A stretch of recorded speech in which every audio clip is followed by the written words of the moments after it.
In this video, we're going to do problems 16, 17, and 18 from 8.3, Form G. And the first one, number 16, is a little bit tricky, not because of the trigonometry, it's kind of because of, you got to remember information about rhombuses from chapter 6, and then you actually have to really pay attention to what the question's asking you. Okay, so there's a lot of stuff going on here that's kind of not even related to trigonometry. They're saying the lengths of a diagonal of a rhombus are 5 inches and 8 inches. Find the measure of the angles of the rhombus to the nearest degree. So, first of all, a rhombus is a parallelogram that has 4 congruent sides. Now, I know this is a terrible picture. The other characteristics that they do is the diagonals are perpendicular, and they also bisect each other. So I'm going to get back to that in a minute, but let's get back to what the question's asking. The question is asking you to find the angles of the rhombus. So it's asking you to find this angle here, and it's asking you to find this angle here. So keep that in mind as we keep working through this. All right, let's take for a minute. Let's pretend and let's just focus in on one of these. There's 4 triangles. 1, 2, 3, 4. Let's just focus in on, say, this one. I'm going to erase what I have drawn, and I'm going to just redraw just simply that triangle. So this would be like the top left quadrant of my rhombus that I had drawn before. Now, like I said, the diagonals do a lot in a rhombus. Not only are they perpendicular, which gives us our right angle, but they also bisect each other. So if the whole diagonal was 5, then this leg would be half of 5, which is 2.5. If the whole tall diagonal was 8, this would be 4, because they bisect each other, they cut it in half. So, here's the deal. I bet a lot of you found these answers to be correct, but you didn't do the extra step that the question is asking you to do. I bet you did the trig part right. You have to find both this angle here and this angle here. It doesn't matter which one you find first. Doesn't matter what you label them. You just got to find them. So, let's just treat this like a regular trig problem. Let's just focus on x first, pretend like y doesn't exist. If I'm looking for this angle, okay, my rule was to label the hypotenuse. Now, in this case, the hypotenuse is unmarked. I don't care about it. All right, but I'm standing at the angle that I'm looking for. That's the hypotenuse. Don't care about it. The 4 is opposite of me. The 2.5 is adjacent from me. So I'm going to use the tangent function because SOHCAHTOA, T, tangent, is used when I have the opposite and the adjacent side of the triangle. And because it's spelled O then A, O goes on top, adjacent goes on bottom. So my function here is the tangent of the angle, which is x, is what I'm looking for, is equal to opposite over adjacent. Okay? Now, to solve this, this is the tan inverse function. So I take the tan inverse of both sides, so my calculator will read second tangent 4 divided by 2.5 and close your parentheses. So go ahead and type that in. Now, when you do this, x equals 57.99, okay? Now, remember what the question was asking, okay? The question was asking for, I'm going to draw it down here, if this was my rhombus, the question was asking for the full angles. Okay, when I drew these up, and when I drew the triangle, I basically cut each one of those angles in half. So I found this angle right here as 57.99.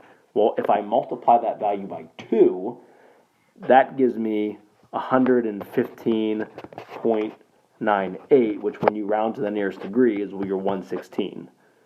Okay, so that's where they got the 116 from. So again, when you pull the triangle out to use your trig to find this angle here, you only found half of the angle of the rhombus, which the question is asking. So you got to double it, and you get 115.98, but they want it to the nearest degree, so it's 116.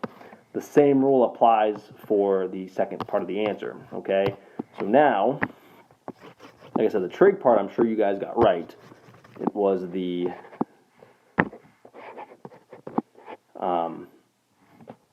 probably the doubling part that confused you. So I'm going to erase all this. I'm going to restart this process, okay? So in this case, it's the 4. I'm going to now stand here. Okay, I already found this angle. I don't need to do it again. Now, this hypotenuse is still a hypotenuse, and I don't care about it. It wasn't marked. But if I'm standing at y, 2.5 is now opposite of me,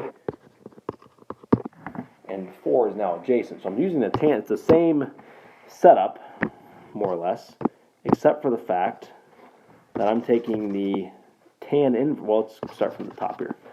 Taking the tangent of x, or I'm sorry, try that again. Tangent of y is equal to opposite, which is now 2.5, over adjacent, which is 4.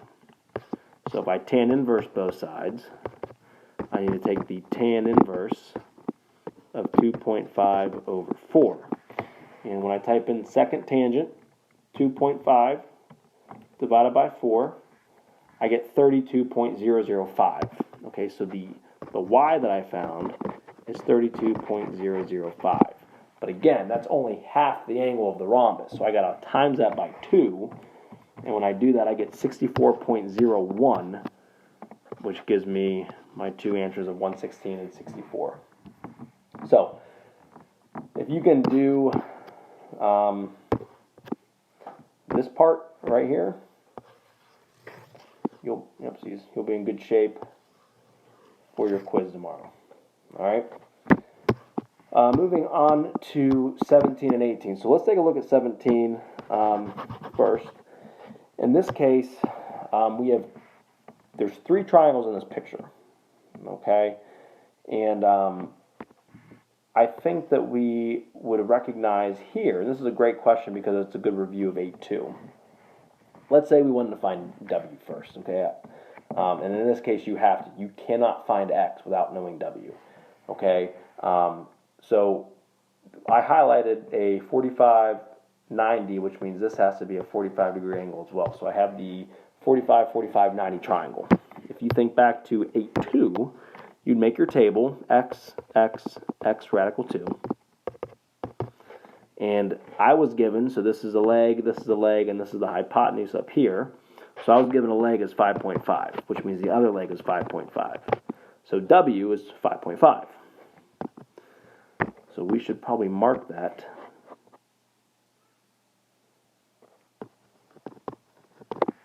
here. Okay. So now W is 5.5. This is where it gets kind of tricky.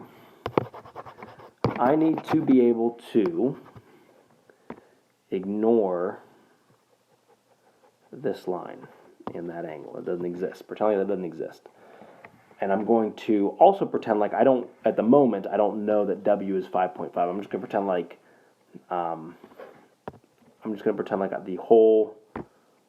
this whole side is X. Okay? So if I focus in on this triangle, maybe I should outline it in blue here. Okay, let's focus in on this triangle and let's ignore that line that I squiggled out in red. So I want to know this leg. I know this is 5.5. That's the hypotenuse. So I'm going to stand at the angle I'm given. I'm standing at 3.5. The hypotenuse, don't care about it. 5.5 is opposite of me.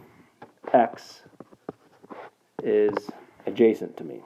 So popular trig function here was tangent.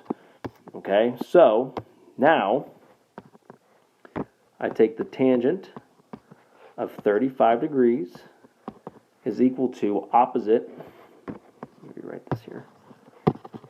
So the tangent 35 degrees is equal to opposite, which is your 5.5, over my unknown x. Okay? And this is really tangent 35 over 1. Cross multiply, x times tangent of 35 is equal to 5.5, and then divide by your tangent 35. I know this is getting messy here. Okay, so in your calculator, I'm going to erase a lot of this so you can see what I'm doing. My calculator is going to perform the function that x is equal to 5.5 divided by tangent 35. That's what I'm going to type in my calculator. So let's go ahead and do that. Tangent Just kidding. 5.5 divided by the tangent of 35, close your parentheses, and when you do that, you get 7.85. Okay, so that's how long it is from here to here. But you need to now remove the part of W that you already found, because X is only from this line to this line. Okay, so now I just take my 7.854 and I subtract from it 5.5, and that leaves me with 2.35, which they said in the directions to round to the nearest tenth for a length. Okay, so for the length it would be 2.4, because 2.35 rounds to 2.4. All right, I know that was kind of messy too, but the bottom line is, for this problem, like I said, treat the triangle. So once you have to find W first, and if you're unsure on how to find W, you need to look back over your 8-2 notes. But treat this triangle like it was given to you like this.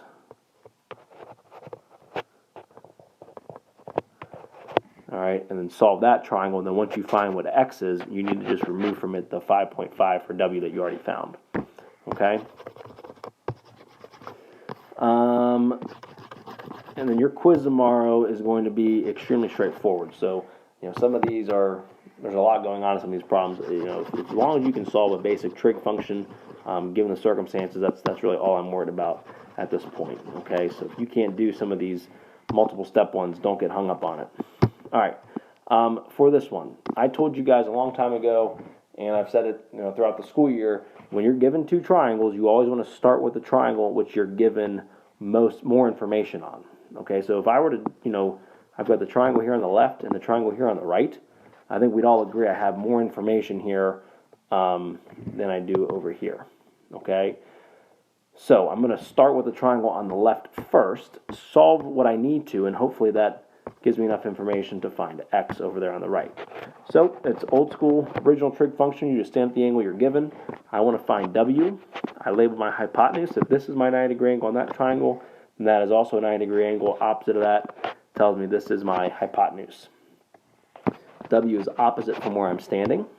Okay, so the trig function that deals with O and H is sine of 32 over 1 is equal to, so opposite W over hypotenuse 5. Okay, I'm going to cross multiply these. When I cross multiply it, I get 5 times sine of 32 is equal to W. So go to your calculator, 5, multiplication button, sine 32, and that gives me 2.64. So for length, I need to round to the nearest tenth. So W is just 2.6. Okay, so W is 2.6. Okay, now to find X, I have enough information to do so. I'm going to stand at the angle now I want to find. 6 is my hypotenuse. This is opposite of me. So again, it's going to be the sine function, but in this case, the sine of X is equal to opposite over hypotenuse. So 2.6 over 6. You need a sine inverse both sides to solve. So that gives you X is equal to the sine inverse of 2.6 over 6. So go to your calculator. Sine inverse 2.6 divided by 6, and that gives you 25.67. Because this is an angle measurement, I round to the nearest degree, which is 26 degrees. All right. Any questions?